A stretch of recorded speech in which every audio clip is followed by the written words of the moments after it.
Well, so what more could we ask for, right? Welcome, Madridistas. How are you all doing? Tonight we play. There's been an issue between Arbeloa and Ceballos, not just any issue, a serious disagreement.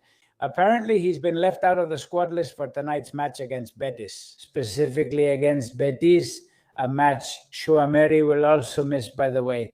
We have the absences, of course, of the injured players, the latest ones, Militao, Guler, also Courtois, also Rodrigo, naturally, and Chouameri, who suddenly, well, has some hamstring tightness.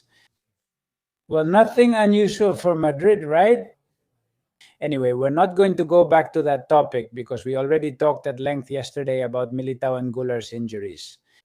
But in this squad list, what really stands out is indeed the inclusion of many youth academy players. Thiago, Sestero, Manuel Angel. Hey, did I tell you that the other day I ran into Manuel Angel here at the supermarket in Valdebebas? It was really interesting. I thought, man, this guy looks familiar and all. I'm not a fanboy about those things, so I didn't say anything to the guy. And then it's pointless. The other day I also saw Pitar here, really close by. And it's pointless to ask them for anything because, there are two things here. The club would never allow them to give anything. I mean, they just wouldn't.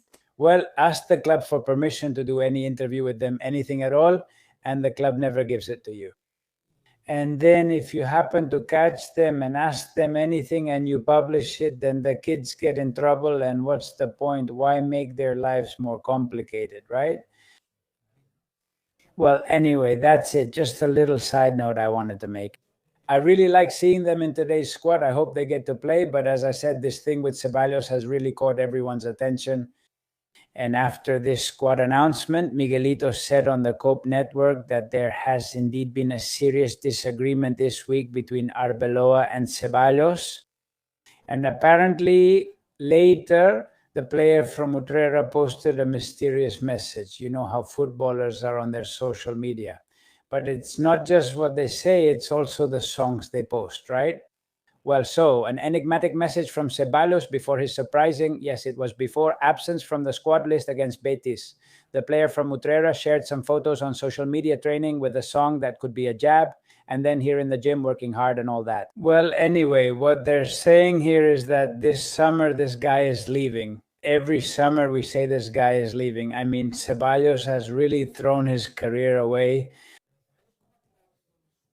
Look, he played for Madrid. He won Champions Leagues. He hasn't been much of a main player, but hey, there's his record. There's the money he's earned. There's the status of being a Real Madrid footballer. And then in a few years, former Real Madrid footballer who played minutes in Champions League finals, who was there. No one can take that away from him.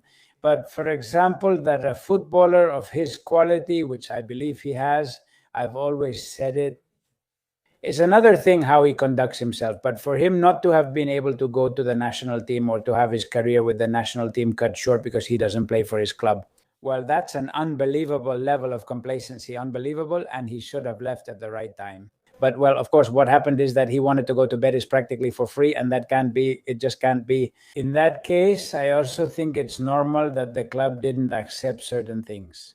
When he was about to join Olympique de Marseille, I think it was this past summer, everything was agreed between the clubs, and in the end he backed out. Well, that's it, man, he backed out. And then season after season, what happened was that, well, suddenly he would string together 3 good games because he was replacing someone, and then he would get injured. Well, that's it. After returning from injury, if Ceballos comes back, you give him some minutes and he stirs things up, even if he loses the ball and it leads to a goal. And it's always been like that with this guy, and I have nothing personal against him, not at all, but still. Well, apparently in those Instagram stories, he posted the song Karma by Beno Real, which says the following: I learned to let go quietly, to keep moving forward and feel what I've lived. I noticed that the one who smiles wants to see you doing well, but time reveals who's who. I don't hit back, I keep my distance. Peace came when I lost my arrogance. I saw many fall for talking too much and others rise for knowing when to stay silent. This is the excerpt the midfielder used. Um, Nothing is a coincidence. Everything happens for a reason, right? And well, man, no. Well, the man quickly wins, but it turns out he's had conflicts with Ceballos, Carvajal's man, of course. That's nothing accidental. Naturally, well, no, that's it. Naturally, it's done for a reason, right? Nothing happens by accident. It's all intentional. He did it for a reason, especially with his journalist friends and the national team.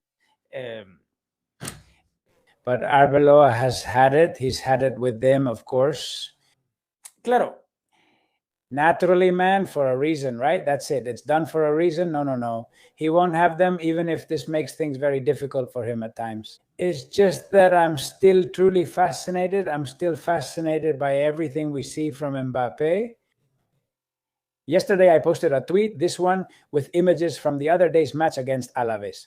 And I want to make one thing clear. What fascinates me is that a guy who scores 40-something goals, who's an amazing player, can get so confused with his movements on the field. And now there will be people who say, well, why don't you become a coach then? But how is it possible to question a guy who's one of the best footballers in the world? Who are you and what do you do? Well, I have a channel and I talk, and if you want to watch me, great. And if not, that's fine too. But then even on X, there are people who don't get it.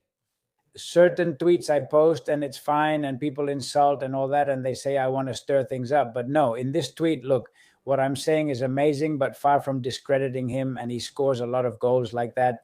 It gives him infinite room for improvement because he has tremendous talent. The question is, who makes him see that? And what is it that they have to make him see? His movements on the field. He's such a great player.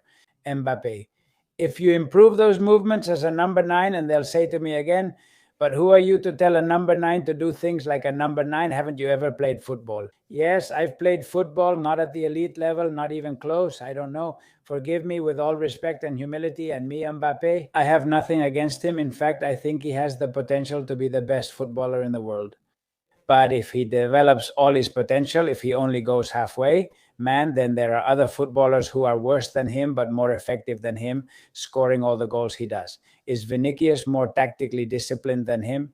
Does Vinicius have a clearer idea of what he has to do on the field and is more specific, with all the mistakes that Vinicius might also make? And with Mbappé, it's incredible what we saw in just one match. Damn, it's not normal for Vinicius to be here and Mbappé to be behind him. We've seen it a million times. For example, here, there are so many things, right? Mbappé, in this play where Arnold is involved, this video lasts 2 whole minutes, you know? I can't show it all like this, but for example, here, Arnold makes this run, asks for this ball. Instead of trying the little pass over the top and all that, he chooses to go down the wing. And instead of, as the graphic here says, instead of giving the ball further ahead to Bellingham to look for that cross, he plays it to Bellingham's feet. He plays it to Bellingham's feet. And I insist, with how good he is, Mbappé, it's amazing. And then he goes with his teammate to the same spot as him instead of making a run the other way. But this isn't the most serious issue. There are some shocking things here, right? Instead of here, one guy should make the run. With the speed that Mbappé has when the fullback goes up with the ball, damn, so the play has more dynamism. He positions himself next to him to say, give it to me. You don't go up, I'll take it up. No, man, you run, damn it. But, well, I insist 1,000 times, okay? For example, here, look, he asks for it the same way. He asks for it in the same spot as his fullback and takes the ball away from the fullback who's running. I don't know, a million, this one, for example. Let's see, okay? Here, many times Vini, they see Vini more with Mbappé than Mbappé with Vini, and I don't know. That's just how it is. For example, when instead of taking up the number 9 position, he comes to where the play is happening, and he asks for the ball in areas that aren't important. You might say, hey, is he pulling the center backs out of position? You can do it once, but he does it all the time. Dude, is he just staying here waiting for that guy? For that lateral run from Vinicius, which he wishes was diagonal because Mbappé would be making a run, but he doesn't make any runs. He's just standing still. Honestly, this really fascinates me. I don't know about you, but now I have to put up with comments like, why don't you play then? No, damn it, no. So I say, going back to what happened between Arbeloa and Ceballos, I don't know what happened there, or with Arbeloa and other players. Will Arbeloa say this to Mbappé, or is it just because he knows he's really good, or maybe he can't say anything to him? He'll say things to Vinicius, but watch out, because I know Alonso did say a lot of things to Vinicius, and he said them to Mbappé too, because they practically made the same moves. So what's going on? There's not a single coach who can make this guy see all the potential he could develop. we'd be talking about something else entirely. Well, just like what Mbappe was promising at the beginning, right? Something absolutely historic. I mean, a footballer who might not just double his goals. It's not just that he scores more goals, he already scores plenty. It's that he makes his team play better, that he benefits the team collectively, and here he really hurts the team as a whole, and that's something I've noticed progressively over all this time.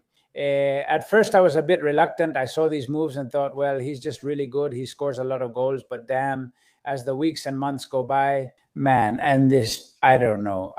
It just gets my blood boiling, really. I don't know. Let me know in the comments what you guys think. Yesterday, I was talking with the people from the Telegram channel and I was telling them the same thing. It's just what Real Madrid could be with this guy if he took this seriously, if he minimized all these kinds of tactical mistakes. Any coach, I think any coach in the world will tell you that this is done wrong. Most of these moves and putting them in the same sentence. But he's a great player, and some will say no. I think many coaches will say no, let him play like that because that's his natural habitat. No, sorry, no. In modern football, it doesn't work like that. Di Stefano man was a forward who often dropped back to help in midfield, but football was completely different then. Today, it doesn't work like that. And it would be much better for Mbappe to execute these movements better because he wouldn't lose an ounce of what he is and he would gain a lot of what he still isn't because of this. I don't know. I think you tell me what you think anyway. This topic is really tough because